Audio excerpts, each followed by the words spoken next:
Motorola G85 5G. Motorola ഇപ്പോൾ recently launch ചെയ്തിരിക്കുന്ന ഒരു ഫോണാണ്. ഒരു ബഡ്ജറ്റ് കാറ്റഗറി റേഞ്ചിൽ ഇറങ്ങിയിരിക്കുന്ന ഒരു ഫോണാണ്. അതായത് ഒരു 8GB 128 ഒരു 18,000 ആ ഒരു പ്രൈസ് റേഞ്ചിലാണ് ഇപ്പോൾ നിലവിൽ ഈ ഒരു ഫോൺ ഇറങ്ങിയിരിക്കുന്നത്.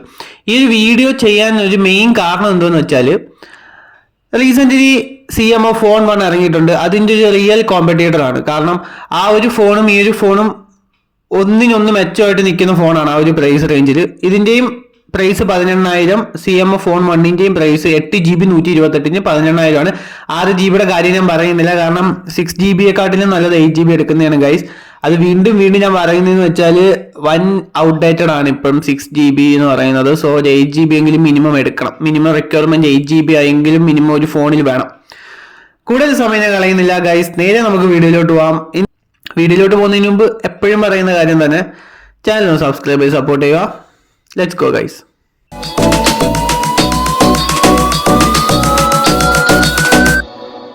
മോട്ടറോള G85 5G 2 വേരിയന്റുകളിലായിട്ടാണ് മെയിനായിട്ട് ഈ ഫോൺ ഇറങ്ങിയിരിക്കുന്നത്. 8GB 128 12GB 256. ഫസ്റ്റിലെ തന്നെ ഇതിന്റെ ഒരു ഡിസൈൻ പോയിന്റ് ഓഫ് വ്യൂ വരുവാണെങ്കിൽ 3 colour variant, urban grey, cobalt blue, olive green, 3 colour variant ഇറങ്ങിയിരിക്കുന്ന ഫോൺ. ഇതിനകത്ത് കൊബാൾട്ട് ബ്ലൂവും അതുപോലെ തന്നെ ഒലിവ് ഗ്രീൻ എന്ന് പറയുന്നത് ഒരു വീഗൻ ലെതർ ഫിനിഷ് ആണ്.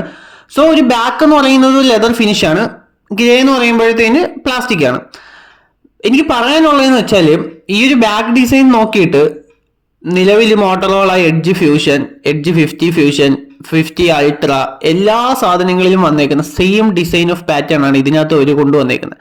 പ്രത്യേകിച്ച് ഒരു ഡിസൈൻ ചേഞ്ചസോ കാര്യങ്ങളോ ഒന്നുമില്ല. ഏത് ഫോൺ എടുത്താലും ഒരേ ഡിസൈൻ. അതാണ് മെയിനായിട്ട് എനിക്ക് ഇതിനകത്ത് പറയാനുള്ളത്.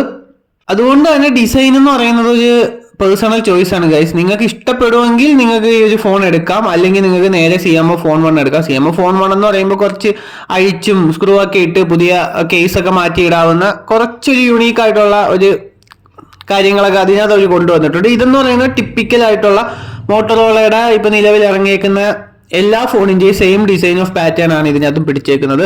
സോ ഡിസൈൻ എനിക്ക് ഇത്രയാണ് പറയാനുള്ളത്. നിങ്ങളുടെ പേഴ്സണൽ ചോയ്സ് ആണ്. നമുക്ക് പിന്നെ നേരെ പോകുന്നത് ഡിസ്പ്ലേ പോയിന്റ് ഓഫ് വ്യൂ പറയുകയാണെങ്കിൽ POLED പാനലാണ്, 6.67 ഇഞ്ച് കർവ്ഡ് ഡിസ്പ്ലേ ആണ്, 120 Hz refresh rate, DCI P3 dimming feature, അതുപോലെ തന്നെ 1600 നിറ്റ്സ് ബ്രൈറ്റ്നസ്. ടോട്ടൽ ഇത്രയാണ് മെയിനായിട്ട് ഡിസ്പ്ലേയിൽ പറയാനുള്ളത്. ഇതിന്റെ 8GB 128 18,000 രൂപയും അതുപോലെ തന്നെ 12GB 256 ഓൾമോസ്റ്റ് ഒരു 20,000 രൂപയും വരുന്നുണ്ട്. പിന്നെ ഓഫേഴ്സും കാര്യങ്ങളൊക്കെ ഉണ്ട്, ഞാൻ അതൊന്നും പറയുന്നില്ല. മെയിനായിട്ടും ആ ഒരു പ്രൈസ് റേഞ്ചിൽ ഈ ഒരു ഫോൺ എങ്ങനെ ഉണ്ടെന്ന് ചോദിച്ചാൽ അത്യാവശ്യം കൊള്ളാം. ഡിസ്പ്ലേ പോയിന്റ് ഓഫ് വ്യൂ നോക്കുവാണെങ്കിലും അത്യാവശ്യം എല്ലാ കാര്യങ്ങളും ഡിസ്പ്ലേയിൽ അവർ കൊടുത്തിട്ടുണ്ട്. അതുപോലെ തന്നെ മെയിനായിട്ടും UFS 2.2 സ്റ്റോറേജും LPDDR4X ആണ് വരുന്നത്. മെയിൻ കാര്യം എന്ന് പറയുന്നത് പ്രോസസർ വൈസ് നോക്കുമ്പോഴത്തേന് നമുക്ക് ഇതാണ് കൺഫ്യൂസ്ഡ് ആവുന്നത്. ഇപ്പം ഈ 6S Gen 3 എടുക്കണോ അല്ലെങ്കിൽ നത്തിങ്ങിന് 7300 എടുക്കണോ ഡിമെൻസിറ്റി. ഗൈസ്, എനിക്ക് പറയാനുള്ള മെയിൻ കാര്യം എന്ന് വെച്ചാൽ ഇപ്പൊ സ്നാപ്ഡ്രാഗൺ 6S Gen 3 ആണെങ്കിലും ഡിമെൻസിറ്റി 7300 ആണെങ്കിലും രണ്ടും സെയിം പെർഫോമൻസ് ആണ്. നിങ്ങൾക്കൊരു നോർമൽ യൂസ്, അത്യാവശ്യം ഒരു ഗെയിമിങ് അങ്ങനെ രീതിയിൽ നോക്കുവാണെങ്കിൽ ഏത് ഫോൺ വേണമെങ്കിലും ചൂസ് ചെയ്യാം. അതിന് യാതൊരു പ്രശ്നവുമില്ല. കാരണം രണ്ട് ഫോൺ എന്ന് പറയുന്നതും സെയിം പെർഫോമൻസ് തരുന്ന ഫോണാണ്. ഒരു മൈന്യൂട്ട് ഡിഫറൻസ് പോലും നിങ്ങൾക്ക് റിയൽ ലൈഫിൽ തോന്നത്തില്ല. കാരണം ഇതും മറ്റേത് 2. എനിക്ക് 2.5 GHz ക്ലോക്ക് ചെയ്തേക്കുന്നത്. ഇതൊരു 2.3, ഒരു 0.2 ഒക്കെ ഒരു വേരിയേഷൻ മാത്രമേ വരുന്നുള്ളൂ.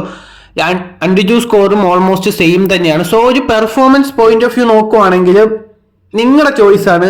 നിങ്ങൾക്ക് നത്തിങ് ഇഷ്ടപ്പെട്ട നത്തിങ് എടുക്കാം, അല്ലെങ്കിൽ മോട്ടറോള ഇഷ്ടപ്പെട്ട മോട്ടറോള എടുക്കാം. അത്രേ ഉള്ളൂ എനിക്ക് പറയാനുള്ളത്. വേറെ പ്രത്യേകിച്ച് പ്രോസസർ വൈസ് ഒന്നും പറയാനില്ല. പിന്നെ ഗെയിം അത്യാവശ്യം കളിക്കാൻ പറ്റും. PUBG ഒക്കെ നോർമൽ ഗ്രാഫിക്സ് കളിക്കാൻ പറ്റും. 90 FPS ഒന്നും ഈ ഒരു പ്രൈസ് റേഞ്ച് പ്രതീക്ഷിക്കാൻ വേണ്ട. അല്ലെങ്കിൽ ഈ പ്രോസസർ അതിനൊന്നും കേപ്പബിൾ അല്ല.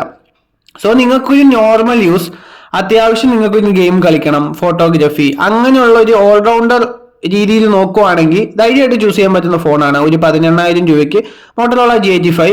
ഇനി ഡിസ്പ്ലേയിൽ വരുന്നിട്ട് ഗോണിംഗ് ഗൊറില്ല ഗ്ലാസിന്റെ 5 പ്രൊട്ടക്ഷൻ ഉണ്ട്. അത് CMF അങ്ങനെയൊന്നും അവർ പറയുന്നില്ല.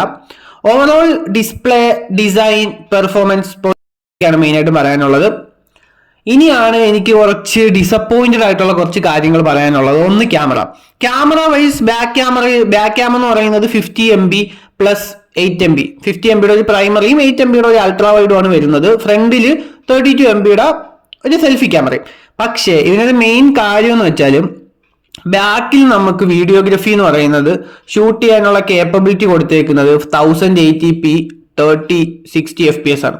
മാക്സിമം 60 FPS മാത്രമേ നമുക്ക് വീഡിയോ ഷൂട്ട് ചെയ്യാൻ പറ്റൂ. അതെനിക്ക് നല്ലൊരു നെഗറ്റീവായിട്ട് ഫീൽ ചെയ്തു. ബാക്ക് ക്യാമറയിൽ ഈ ഒരു കാലഘട്ടത്തിലും ബാക്ക് ക്യാമറയിൽ ഒരു 4K കൊടുക്കാതെ അവർ ഇപ്പോഴും 1080p തന്നെ പിടിച്ചേക്കുവാണ്. അതെനിക്ക് നല്ലൊരു നെഗറ്റീവായിട്ട് തോന്നി. ഈ ഒരു പ്രശ്നം CMF-ൽ ഇല്ല. CMF നിങ്ങൾക്ക് വീഡിയോഗ്രഫിക്ക് അത്യാവശ്യം നല്ലതാണ്. 4K 30 FPS വരെ പിടിക്കാൻ പറ്റും.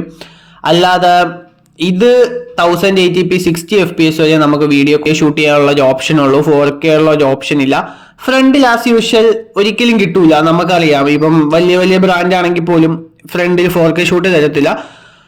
ക്യാമറ ക്വാളിറ്റി വൈസ് നോക്കുവാണെങ്കിൽ ഒരു ആവറേജ് ആ ഒരു റേഞ്ച് ക്വാളിറ്റിയാണ്. ഭയങ്കര ക്വാളിറ്റി ഒന്നും നിങ്ങൾ പ്രതീക്ഷിച്ച് ഒരു ഫോൺ എടുക്കാൻ നിൽക്കണ്ട. പക്ഷെ ഇതിനകത്ത് യൂസ് ചെയ്തിരിക്കുന്ന സെൻസർ അത്യാവശ്യം നല്ല സെൻസർ തന്നെയാണ്. സോണിയുടെ LYTA 600 എന്ന് പറഞ്ഞൊരു നല്ലൊരു സെൻസർ തന്നെയാണ് യൂസ് ചെയ്തിരിക്കുന്നത്. സോ ക്യാമറ ക്വാളിറ്റി അത്യാവശ്യം നല്ലതാ. നല്ല ക്വാളിറ്റിയും കാര്യങ്ങളൊക്കെ കിട്ടും. അതിന് യാതൊരു പ്രശ്നവുമില്ല. ഭയങ്കര എക്സ്പെക്ടേഷൻ ഒന്നും വെക്കേണ്ടെന്നേ ഉള്ളൂ. ഇതേ സെയിം ക്വാളിറ്റി തന്നെയാണ് CMF-ലും കിട്ടണത്. വലിയ വ്യത്യാസങ്ങളൊന്നുമില്ല. എനിക്കൊരു നെഗറ്റീവായിട്ട് ഒരു 18,000 രൂപയ്ക്ക് നമ്മൾ ഒരു ഫോൺ എടുക്കുമ്പോൾ എനിക്കൊരു നെഗറ്റീവായിട്ട് തോന്നിയത് ഒരു 4K ഒരു 30 FPS എങ്കിലും കൊടുക്കാം എന്നൊരു അഭിപ്രായം എനിക്ക് ഉണ്ടായിരുന്നു. പിന്നെ ഗൈസ്, ഈ 4K കാര്യം ഷൂട്ട് ചെയ്യാനാണ്, അങ്ങനെ ഒരു ഓപ്ഷൻ ഉണ്ട്. പിന്നെ നമുക്ക് നെഗറ്റീവ് എന്തെങ്കിലും പറയാൻ ഇതൊക്കെയാണ് ഒരു മെയിൻ നെഗറ്റീവായിട്ട് എനിക്ക് ഫീൽ ചെയ്തത്. Finally battery point of view as usual 5000 mAh 33 വാട്ടിന്റെ ഫാസ്റ്റ് ചാർജറാണ് ബോക്സിൽ വരുന്നുണ്ട്. ഓവറോൾ ഈ ഒരു ഫോൺ എങ്ങനെ ഉണ്ടെന്ന് ചോദിച്ചാൽ ഒരു 18,000 രൂപയ്ക്ക് ഈ ഒരു ഫോൺ അത്യാവശ്യം വർത്ത് തന്നെയാണ്. അതിന് യാതൊരു സംശയമില്ല. കാരണം അത്യാവശ്യം ഒരു നല്ല ഡിസ്പ്ലേ, അതുപോലെ തന്നെ സ്റ്റീരിയോ സ്പീക്കർ കാര്യങ്ങൾ വരുന്നുണ്ട്. ഇതിനകത്ത് സ്റ്റീരിയോ സ്പീക്കർ വരുന്നുണ്ട്. അതാണ് എനിക്കൊരു പോസിറ്റീവായിട്ട് തോന്നിയത്. സ്റ്റീരിയോ സ്പീക്കറിൽ ഹൈറസ് വയർലെസ്ലി സപ്പോർട്ടും ഡോൾബി ഓഡിയോയും കിട്ടുന്നുണ്ട്.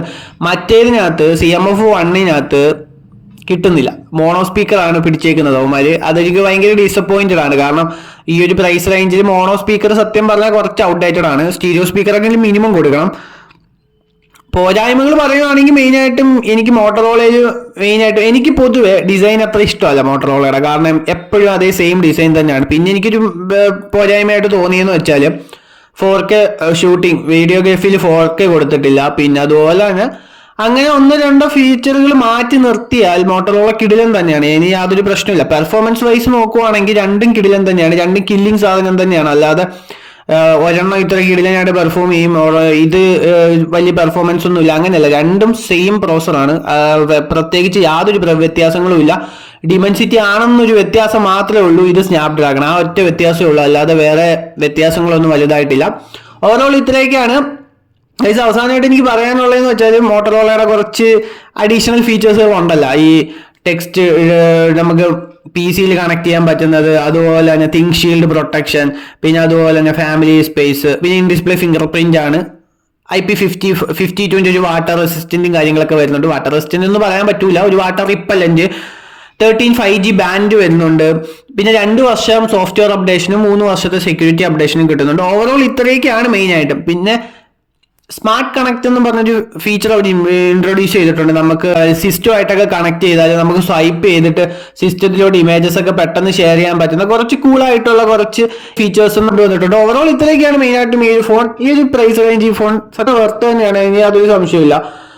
പിന്നെ നിങ്ങളുടെ ഇഷ്ടമാണ്. നിങ്ങൾക്കൊരു ഡിസൈൻ വലിയ ബോർഡറൊന്നും അല്ല, നിങ്ങൾക്ക് അത്യാവശ്യം നല്ല ഒരു ഓവറോൾ യൂസ്, അത്യാവശ്യം നല്ല ക്യാമറ ക്വാളിറ്റി കാര്യങ്ങളൊക്കെ വേണമെങ്കിൽ മോട്ടറോള എടുക്കാം. എനിക്ക് ഡിസൈൻ ഭയങ്കര ഇമ്പോർട്ടൻ്റ് ആണ്. അതുപോലെ തന്നെ എനിക്ക് 4K ബാക്ക് ക്യാമറയിൽ 4K വേണം. അങ്ങനെയൊക്കെ നിങ്ങൾ നോക്കുവാണെങ്കിൽ നിങ്ങൾക്ക് CMF-1 പോയി എടുക്കാം. 2 ഫോൺ എടുത്താലും നിങ്ങളുടെ ചോയ്സ് ആണ്. 2 നല്ല ഫോണുകൾ തന്നെയാണ്, ഇനി യാതൊരു സംശയമില്ല. ഇപ്പം മോട്ടറോള എടുത്താലും CMF എടുത്താലും രണ്ടും സെയിം ആണ്. ഇപ്പം സോഫ്റ്റ്വെയർ സപ്പോർട്ട് നോക്കുവാണെങ്കിൽ അതിലും 2 വർഷം 3 വർഷം തന്നെയാണ് സോഫ്റ്റ്വെയർ സപ്പോർട്ട് കിട്ടുന്നത്. ഓവറോൾ ഇത്രയൊക്കെയാണ് മെയിനായിട്ട് എനിക്ക് മോട്ടറോളയിൽ പറയാനുള്ളത്. ഗൈസ്, നിങ്ങൾക്ക് തീരുമാനിക്കുക ഏത് ഫോൺ എടുക്കണമെന്ന്. ഇത്രയേ ഉള്ളൂ നമ്മുടെ വീഡിയോ ഇഷ്ടപ്പെട്ടാൽ ലൈക്ക് ചെയ്ത് സപ്പോർട്ട് ചെയ്ത് ഫ്രണ്ട്സിനൊക്കെ ഷെയർ ചെയ്ത് കൊടുക്കണം. ഇനിയും ഇതേപോലെ നല്ല നല്ല വീഡിയോസ് ഈ ചാനലിൽ വരുന്നതായിരിക്കും. അതുകൊണ്ട് ചാനൽ സബ്സ്ക്രൈബ് ചെയ്ത് ബെൽ ബട്ടണും കൂടെ എനേബിൾ ചെയ്ത് വെക്കണം ഗൈസ്. ഇനി ഞാൻ ഇങ്ങനെ ഇടുന്ന വീഡിയോസിന്റെ നോട്ടിഫിക്കേഷൻ വരുന്നതായിരിക്കും. Bye guys.